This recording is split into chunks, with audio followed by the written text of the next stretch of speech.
Exit Major General Hussein Ali. Is to thank the outgoing Commissioner of Police. Enter Matthew Itere. Hussein Ali's last few months have been ones filled with criticism. There is no system of internal accountability within the police force. And rumours that the end of his time at the helm of the police force was nigh. And while his was a removal that had been murmured about for some time, does the removal of Hussein Ali and his replacement with Itere mean that the President is finally signing on to the police reform agenda through his actions? A number of pundits would argue that Major General Ali's undoing was his being impervious to criticism on three counts.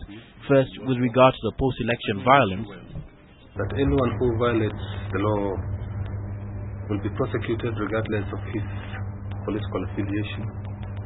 Then on the role of the police in a post-electoral period, and of the litany of accusations against the police on extrajudicial killings.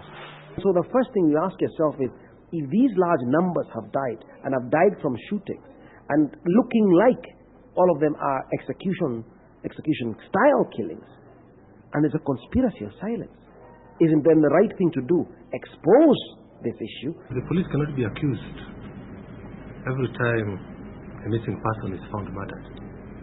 The Kenya Police Force is among those named by international human rights agencies, Human Rights Watch, as having perpetuated violence against the public, and Itere, a career policeman himself, will have this backdrop to contend with. Already the Waki report and the Alston report have recommended, among other things, the merging of the Kenya Police Force and the administration force. But the ability of the individual at the helm to enact reforms will be just as important as the recommendations themselves.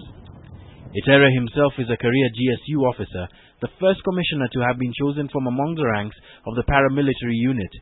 He has been a head of the GSU training school, but his last posting before becoming commandant of the GSU may unsettle a few. He was the head of the Presidential Escort Guard and presumably was always in close contact with Kibaki. Whether he can carry the mantle of reform, however, remains to be seen.